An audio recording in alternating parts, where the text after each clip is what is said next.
sudut kemiringan yang cukup ya. Tadi sekitar 2 derajat itu sudah cukup ya.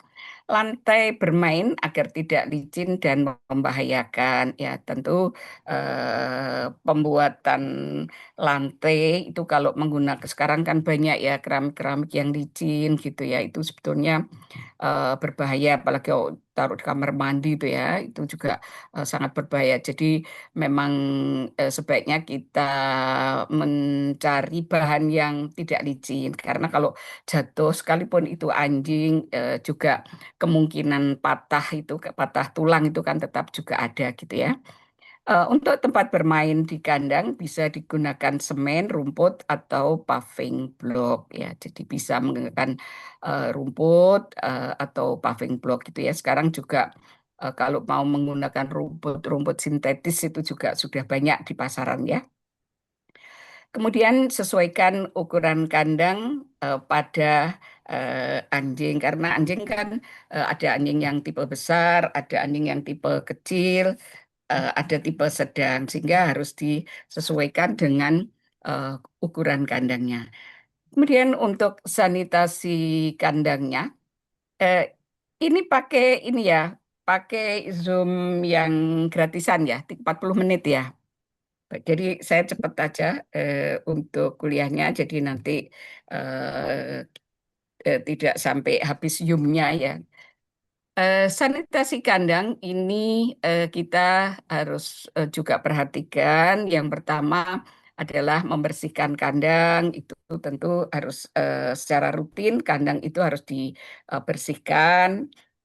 Kemudian membersihkan tempat makan dan minumnya, ya tempat makanan dan minumnya itu juga harus dibersihkan. Kalau misalnya ada sisa-sisa makanan dan itu misalnya basah, itu kan juga akan apa ditumbuhi oleh mikroorganisme yang mungkin bisa menyebabkan kesehatan di anjingnya. Kemudian mencuci liter atau pasir zeolit ini juga dilakukan secara berkala. Kemudian juga melakukan disinfektan pada kandang, gitu ya, juga melakukan disinfektan pada kandang. Nah, ini ciri-ciri disinfektan yang baik itu bersifat bakterisidal atau memiliki kemampuan untuk membunuh bakteri. Nah, sekarang eh, apa disinfektan itu banyak macamnya gitu ya, banyak macamnya. Bahkan yang dari herbal-herbal juga cukup banyak. Dulu juga ada kakak kelas saudara yang meneliti apa itu bawang putih gitu ya, bawang putih digunakan sebagai disinfektan. Itu juga hasilnya juga cukup bagus gitu ya. Kemudian tidak mengiritasi jaringan hewan atau manusia, kemudian sifat beracunnya rendah gitu ya. Kalau bawang putih kan tidak beracun ya misalnya, tapi bahan-bahan tertentu itu harus apa kalau digunakan harus benar-benar sifat beracunnya yang rendah. Kemudian daya tembusnya yang tinggi, masih aktif walau di sekitarnya terdapat cairan tubuh, jaringan yang mati, dan juga terdapat nanah gitu ya. Tidak mengganggu proses kesembuhan, tidak merusak alat, dan tidak meninggalkan jejak warna. Kalau bisa juga harganya murah dan mudah didapatkan. Nah ini ya, jadi kadang kalau barang bagus ya biasanya mahal gitu ya. Tetapi syukur bisa mendapatkan barang yang bagus tapi murah. Yang biasanya kalau kita di lapangan itu ya, kalau biasanya harganya bagus itu kualitasnya bagus juga harganya sedikit lebih mahal gitu ya. Keberhasilan disinfeksi terdapat beberapa hal yang dilakukan memberikan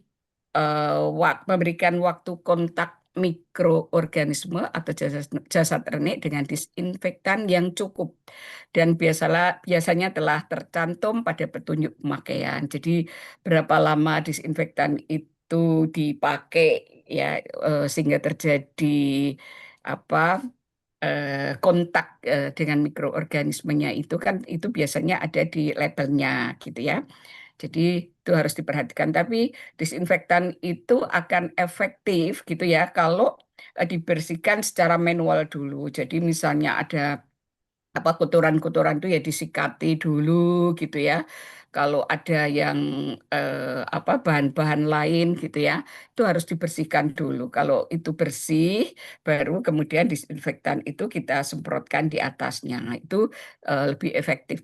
Bukan kemudian tidak dibersihkan dulu lalu disemprot, itu biasanya menjadi tidak efektif. Disinfektan dalam bentuk larutan karena bisa lebih efektif dibanding bentuk lain seperti halnya aerosol atau gas dan emulsi. Jadi disinfektan itu kan banyak, misalnya dengan gas itu ya dengan misalnya fumigasi itu kan sebetulnya juga untuk disinfeksi ya fumigasi itu. Tapi di sini dikatakan bahwa lebih efektif itu yang bentuk cairan. Tapi yang jelas lebih mudah gitu ya kalau menggunakan gas seperti fumigasi itu kan ribet gitu ya, ribet. Kalau kita menggunakan cairan kan tinggal disemprotkan sehingga mudah. Kalau menggunakan gas itu kan harus ditutup, kemudian ditunggu reaksinya, kemudian juga dibiarkan itu cukup rumit. Tapi memang menurut saya sih itu bagus untuk misalnya penetasan, itu bagus ya menggunakan fumigasi itu. Sampai tingkatan tertentu, disinfektan yang dipanaskan akan lebih efektif dibanding dengan yang dingin. Tempat yang lebih bersih akan relatif lebih mudah didisinfeksi daripada yang penuh sampah atau tinja maupun kencing hewan tersebut. Kemudian jadi harus dibersihkan dulu baru disemprot. Adanya sinar ultraviolet sangat membantu untuk mematikan mikroorganisme terlebih kuman. Ya sekarang kan lampu-lampu sinar ultraviolet itu sudah sangat mudah ya didapatkan. Kalau untuk menjaga apa itu mematikan mikroorganisme dengan sinar ultraviolet itu juga bisa diantisipasi dengan membeli juga tidak begitu mahal harganya. Perawatan kandang anjing, ya, pakai sarung karet guna melindungi diri kita dari kotoran yang mungkin akan tertinggal di kuku atau salah jari tangan kita. Ya, jadi prosedur SOP untuk kita di mana-mana di laboratorium ada SOP-nya membersihkan kandang, ada SOP-nya itu sebaiknya kita turuti, kita ikuti ya, karena itu efeknya mungkin tidak jangka pendek ya, efeknya itu bisa jangka panjang gitu ya. Kalau mungkin saudara tidak hati-hati ngawur nggak pakai apa SOP yang benar misalnya nggak pakai sarung tangan ya oke mungkin dalam waktu dekat nggak kelihatan tetapi dalam jangka panjang itu bisa kelihatan ya ini sudah banyak yang terbukti gitu ya sudah banyak yang terbukti makanya saudara harus benar-benar menggunakan SOP kalau membersihkan melakukan perawatan kandang dan sebagainya itu harus menggunakan SOP yang benar gitu ya. Kita sudah punya beberapa contoh ya yang waktu mudanya itu dia tidak memperhatikan, tidak menggunakan SOP itu kenanya itu setelah di usia-usia lanjut gitu ya. Ada yang apa kemudian menyerang saraf ya, menyerang saraf kemudian menjadi tremor dan sebagainya itu beliaunya sendiri yang ngomong bahwa ini karena waktu saya muda dulu tidak pernah ketika di laboratorium itu tidak pernah memperhatikan SOP dengan benar ya. Jadi itu harus diperhatikan. Siapkan kantong plastik guna membuang kotoran-kotoran anjing.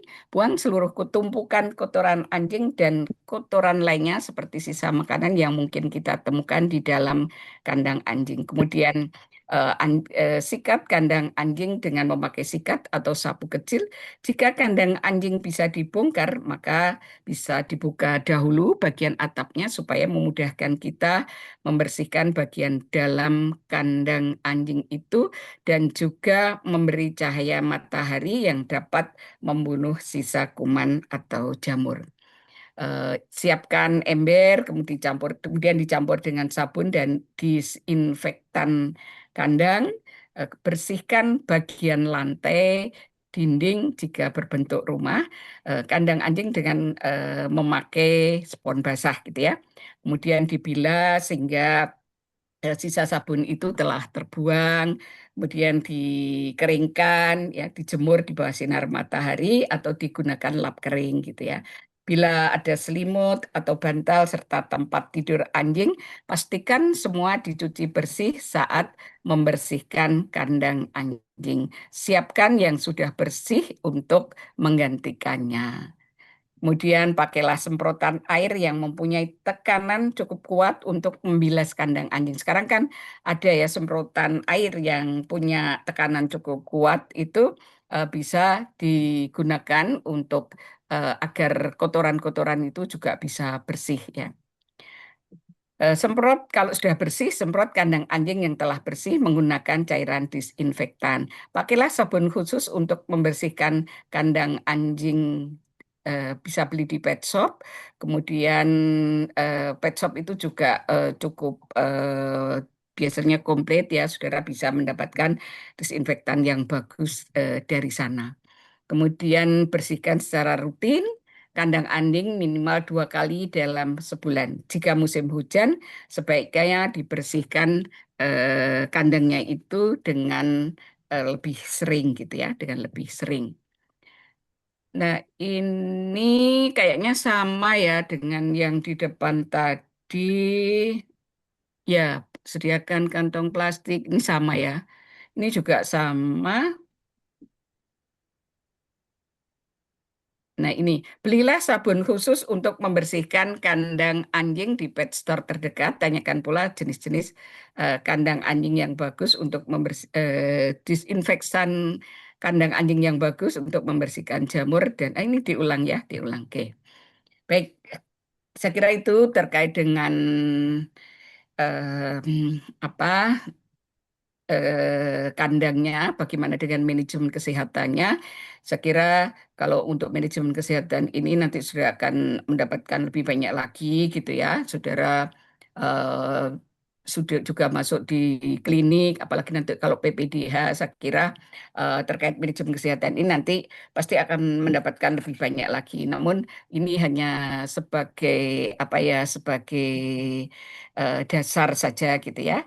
Jadi kontrol kesehatan anjing itu harus menjaga pola makan yang baik ya. Jadi makannya harus nutrisinya harus sesuai. Jadi Kocak eh, ada polisi.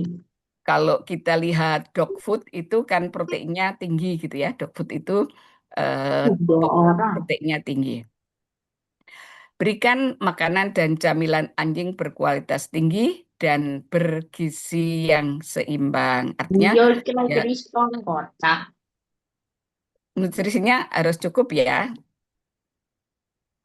Kemudian berhati-hati saat Eh, memberi anjing eh, makanan manusia ya. Jadi antara manusia dengan anjing itu juga berbeda ya, sehingga harus tidak semua yang kita makan itu bisa diberikan ke anjing. Kan kadang kalau kita lihat ada apa saking yakin nih mau senangnya nyolong pakai beginian.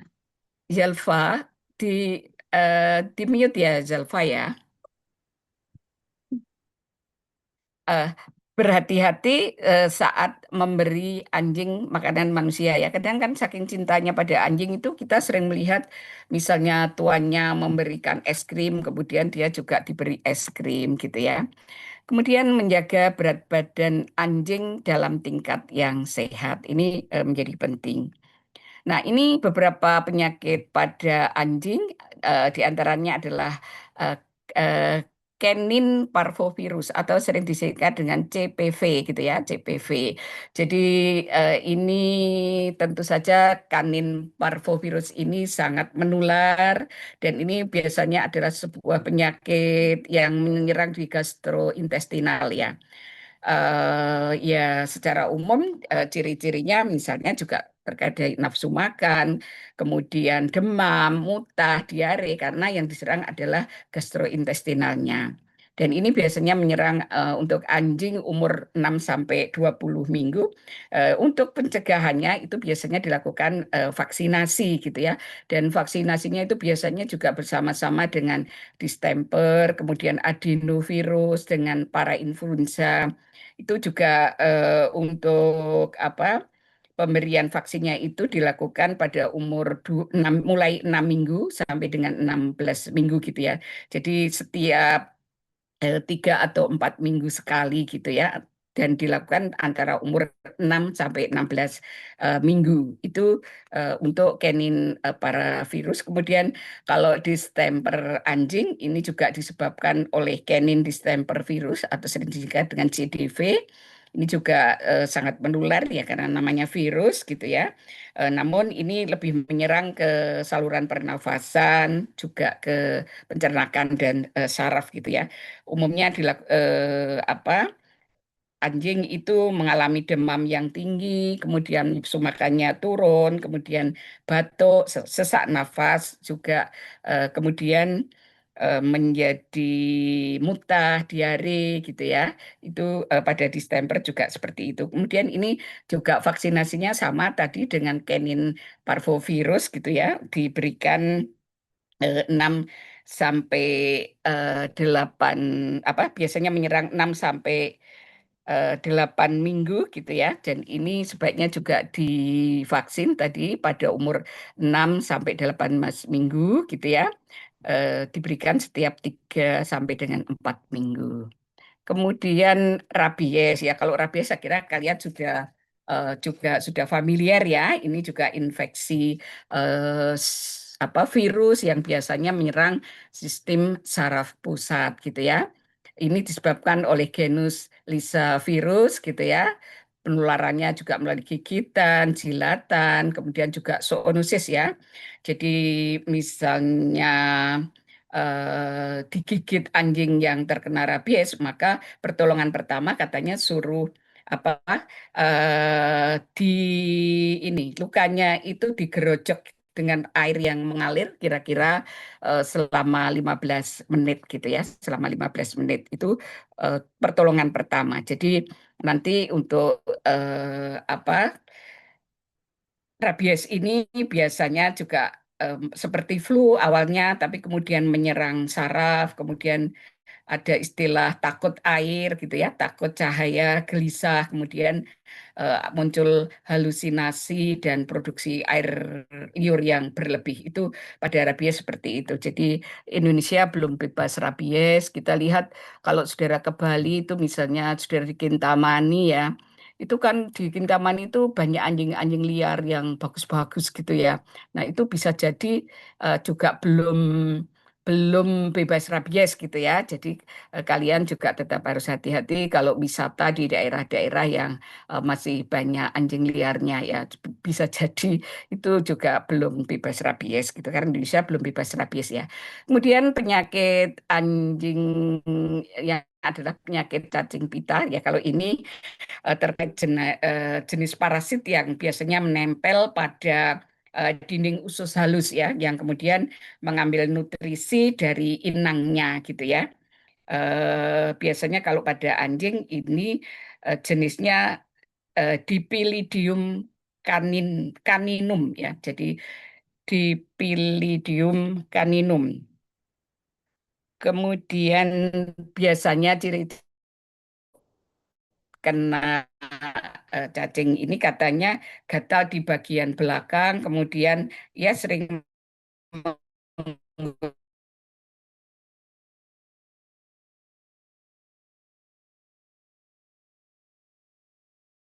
penyakit anjing yang lainnya itu masih banyak.